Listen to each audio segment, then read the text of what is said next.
As the African Union chief mediator Thabo Mbeki presents his report to the African Union Peace and Security Council on progress reached in the Addis Ababa agreement between Sudan and South Sudan, we ask, how long will the contentious issue of the border oil region of Abyei remain unresolved?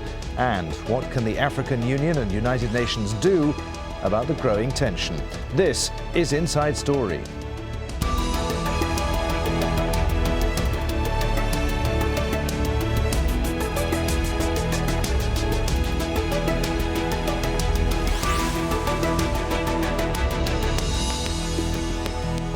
Hello again, welcome to today's Inside Story. In Doha, I'm Adrian Finnegan. A new proposal by the African Union High-Level Implementation Panel on the disputed region of Abyei between Juba and Khartoum has been met with strong disappointment from South Sudan. The proposal was presented on Wednesday by the chief mediator, the former South African President Thabo Mbeki, to the AU Peace and Security Council.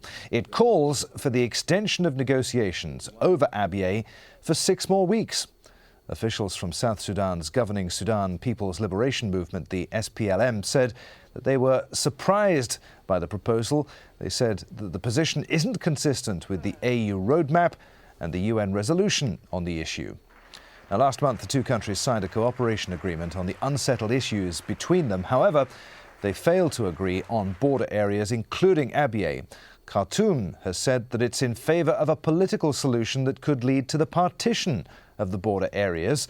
That's a suggestion that Juba says it will never accept. Well, at the heart of the dispute between Sudan and South Sudan is control of the town of Hejlij in the oil-producing region of southern Kordofan. To the west of southern Kordofan lies the Abyei region, which both Sudan and South Sudan claim. Mediators want special status for Abyei and want a referendum to decide if Abyei belongs to the north or the south. But who'll actually get to vote in that referendum is still in question. The African Union says that anyone with a permanent residence should qualify, and that's a point that neither side can agree on.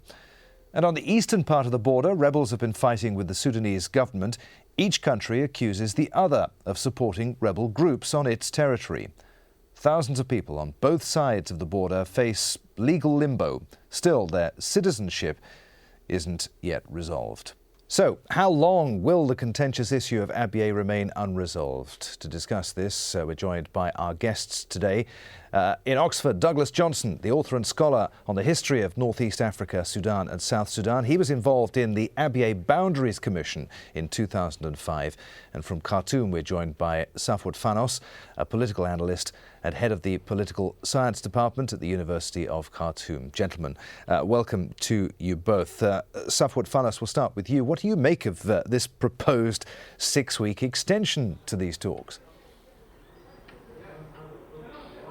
It is a tactic used by the AU high-level delegation to postpone the problem or the issue of Abyei so that it does not break and affect negatively the cooperation agreement that was signed in Addis, which was supposed to start being implemented.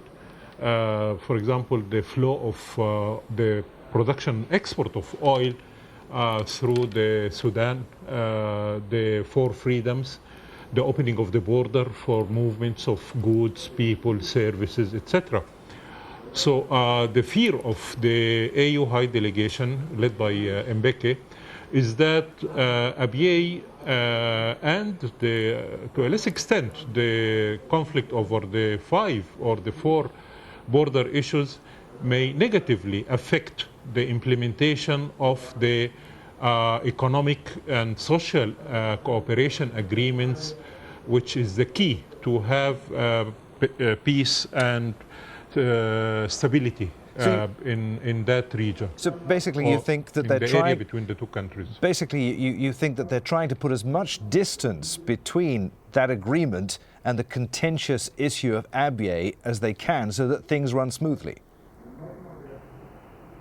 Exactly, distance in terms of time. Because in the first place, the agreement at Addis Ababa said that the future of Abyei will be settled via a referendum which will take place 1 year from now, October 2013. which is again, for me, is a tactic to distance or postpone the discussion and the settlement and the negotiation over the future of Abyei, on the hope that over this 1 year period, peaceful economic, social relationship, mutual interest and common benefits will ease the tension and make the two sides more willing to make concessions and make compromises over the issue of Abyei, so as not to lose everything, because this is the fear. The fear is that disagreement over how to solve the problem of Abyei may destroy all the understandings and the agreements reached so far between Sudan and South Sudan on the other socio-economic and human issues. Douglas Johnson, would you concur with that? What is Thabo Mbeki up to here? The parties have failed to come to an agreement after over a month of negotiations. What good would 6 more weeks do them? Well, the argument that's just been put sounds reasonable enough, but I think given the history of negotiation over Abyei, it is not going to achieve that result. It's just kicking the whole issue down the road a bit. And given the pattern of negotiation that Khartoum has taken to the Abyei issue, it is merely delaying it, and I don't see that it's going to make a compromise possible. I mean, on the territorial, the territory of Abyei, there's no further compromise possible. The Hague Award established what the boundaries were, and that's that. On the issue of the referendum, there can be really no further compromise on that. The Hague Court, the Permanent Court of Arbitration, made a judicial ruling that the intent of the Abyei Protocol was to give the whole of the Nok Dinka the right to a referendum. They did not say that the intent of the Abyei Protocol was to give the Messeriyya a right to vote in the referendum. You have to realize that Abyei is really very much the Sudan's West Bank. Successive governments in Khartoum have been trying to make a demographic change to Abyei, to change the population, bring in the Messeriyya. The Hague Award effectively detached that northern part of Abyei that has been settled by the Messeriyya under government control. So I don't see what is the real point of arguing over that issue again. But I will say one thing. If the government's main concern, as stated in their response to Thabo Mbeki, is the right of the Messeriyya to grazing areas, this is something that I think can be focused on. That instead of focusing on the issue of the referendum, that this is an issue that has to be connected with the border agreement. The border agreement that both countries have signed does have provision for managing the transhumant migrations, the seasonal migrations of people along the border into the grazing areas to the south. Up till now, there has been no real sustained effort to set up the mechanism whereby that sort of movement can be managed, whereby the pastoralists to the north of the border are secure in the knowledge that they can access the grazing areas, and that the host communities are secure in the knowledge that their own security will not be compromised. I think that the international community and the two governments can make progress on that. If they focus on that, then that removes the stated concern of the Messeriyya that they might be prevented from reaching their traditional grazing grounds. Okay, so what you're saying is that Khartoum right now is using the Messeriyya's rights as a card in that game, and what we need to do to move things along is to take that card away from them, and then perhaps the issue of the referendum will be more easily dealt with. What I'm saying is that if that is a genuine concern, then that concern should be put forward, become the issue that is now to be solved by establishing the mechanism whereby that movement can be guaranteed, and that should then remove the worry about what the result of the referendum will be. Safwat Fanos, is the Sudanese government, do you think, using the Messeriyya as an excuse, if you like, to thwart the process? No, I don't agree with this. I think it is the concern of the Messeriyya and the worries of the Messeriyya of having access to their historical and traditional vital grazing land in the region of Abyei and even beyond it, that is putting pressure on the Sudanese government to stand firm on the right of the Messeriyya to vote in the proposed upcoming referendum.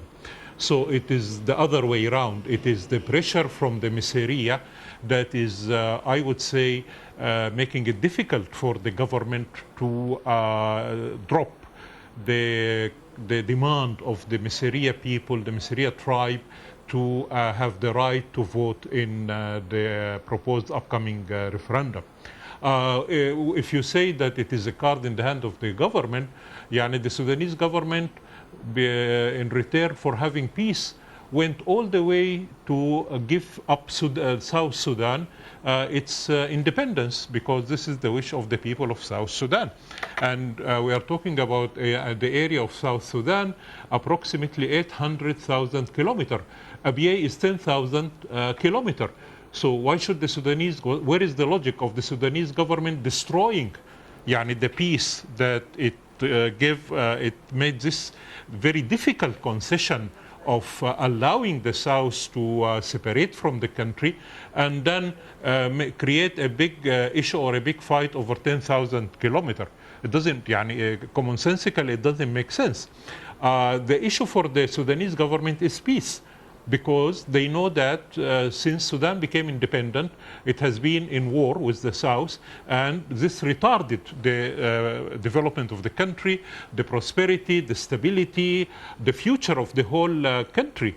And therefore, the historical decision was made that if the South wants its independence, then let the South have this right. So, as I said, it is the Messeriyya, the concern of the Messeriyya. This is the real issue. Now, the Messeriyya over the last 100 years or more have been not living in the sense of resident, but have been having access to grazing lands in Abyei, and their fear is genuine. Their fear that if Abyei became part of South Sudan, in a referendum where they will not have the right to vote, then they may be prevented from entering South Sudan to go and continue their traditional mode of life. So unless there is a very genuine effort to find a solution to how to appease the Messeriyya, then the Abyei area will never live in peace. The South has suggested that it would give the Messeriyya citizenship. Why would they not settle for that? That, obviously, if they've got citizenship, would protect their rights. Do you think they'd be discriminated against? The lack of trust is very important here. The Messeriyya, and I think the Sudan government may not necessarily trust these promises, trust that these promises will be fulfilled, that they may be lobby groups, pressure group, after the referendum is carried out, to retreat from this promise and not make the Messeriyya citizens of South Sudan. If there is trust between the two tribes, between the two countries, then it wouldn't be an issue. But I think there is no trust at this moment. Douglas Johnson, why should people who are pretty transient in that part of the world, they only spend part of the year grazing their animals in that border region, why should they be given the vote? Well, this is a very good question, because the Messeriyya, as well as a number of other cattle-keeping peoples along that border, move into other parts of South Sudan. The Messeriyya had an agreement of coming into northern Bahr Ghazal, into unity state, yet they were not given the vote in the southern referendum on the basis of their having access, traditional and agreed access to grazing areas.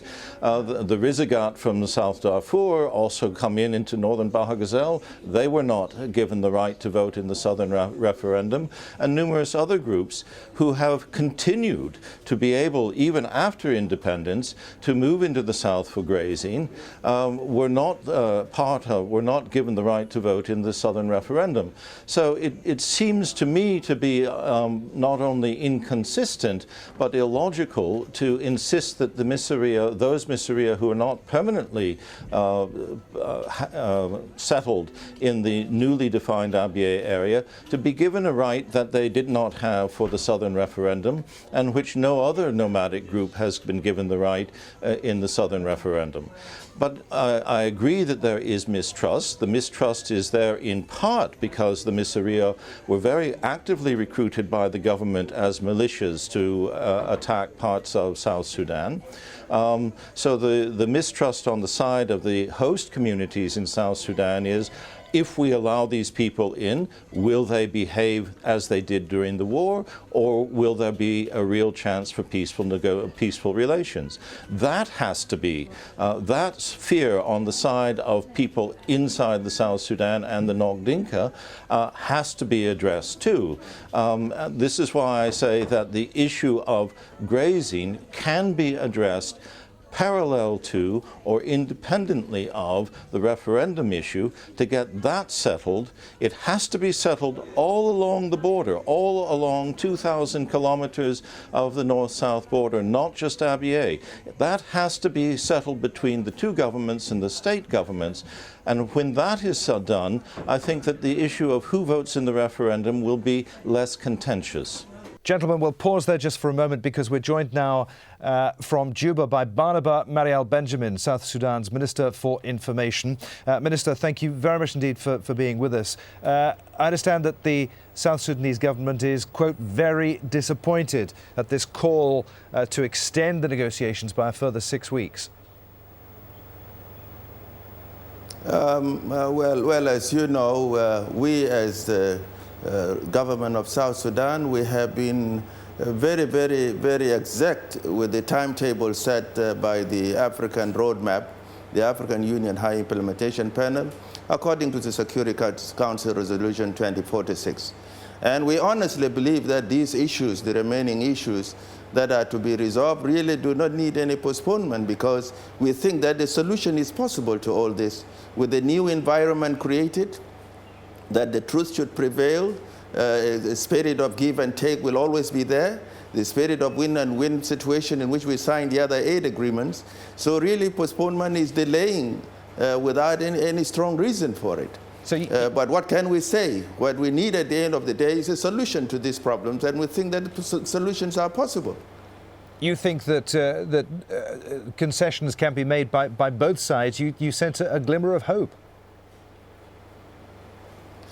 You know, this is the issue, especially on Abyei. We signed a protocol since 2005. The terms of the agreement that both sides have committed themselves to are quite clear and are quite possibly to be implemented.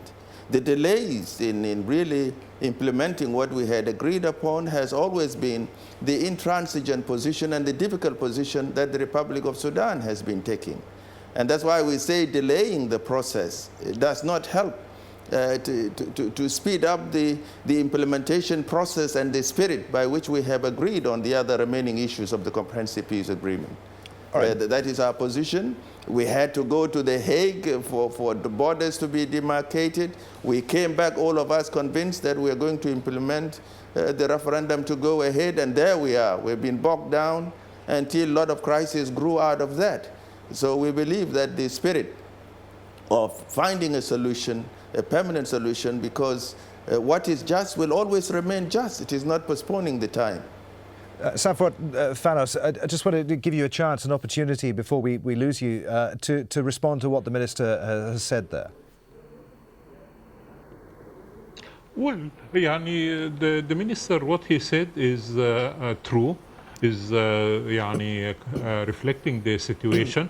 But then one would add to what the minister have said, the thorny point of who has the right to vote according to the Abyei Protocol of 2005. The protocol stated that the people who have the right to vote, number one, Denka Nok, number two, the Sudanese who are resident in the Abyei region.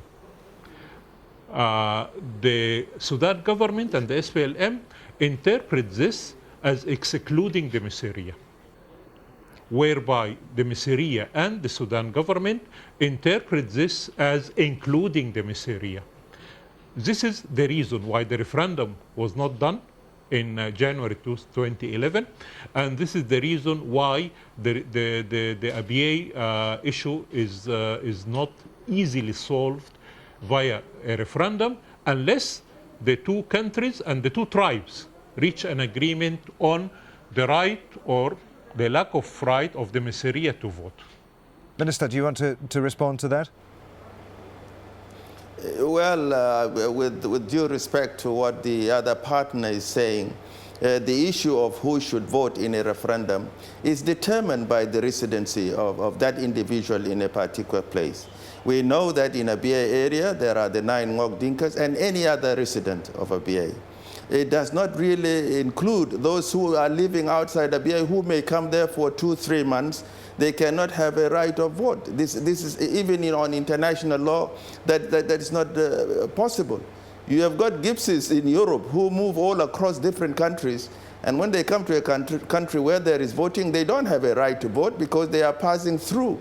So that's why we say there's going to be the realistic situation of what Abyei, how Abyei ended up to where it is now. Facts are very clear to both sides. The person who is eligible to vote is a resident of Abyei area.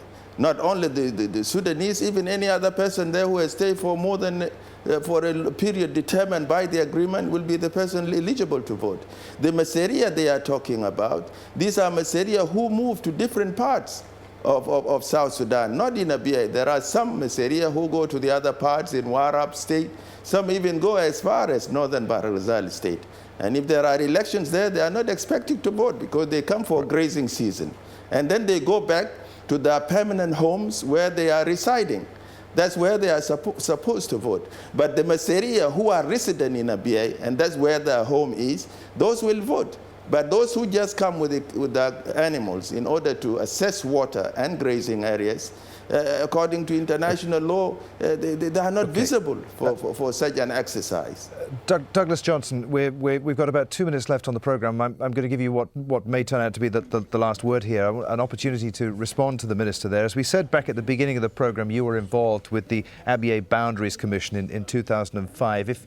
If you were tasked with finding a solution to this crisis now, with the Minister listening, what would you suggest?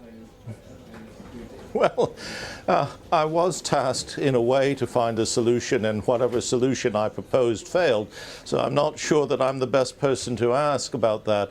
I'll just repeat the points that I was making earlier before the Minister came, which is there is a legitimate concern on the part of the Messeriyya about access to grazing, but it's not just access to grazing in Abyei, it's access to grazing in Unity and Warab in northern Bahr el-Ghazal, as he said. There's a provision in the border agreement for both countries, both governments, to begin to set up some sort of management of the transhumant rights of pastoralists that cross that border. And I think that should be the focus of the international community and the two governments and the local societies, to come up with a way that guarantees the right of access, but also guarantees the security of the people who are of the migrants, but also the security of the host communities. If that is the real sticking point, then that should be the focus of any discussion. And that's where we'll leave it. Gentlemen, I'm afraid that time has beaten us once again. Thank you all for being with us. In Juba, Minister Barnaba Mariel Benjamin. In Oxford, Douglas Johnson. And in Khartoum, Safwat Fanos. And thank you for joining us on this edition of Inside Story. Don't forget, if you want to send us your feedback, we love to hear your thoughts on the programme. Email them to us at insidestory@aljazeera.net. Thanks for watching. I'll see you again. Bye for now.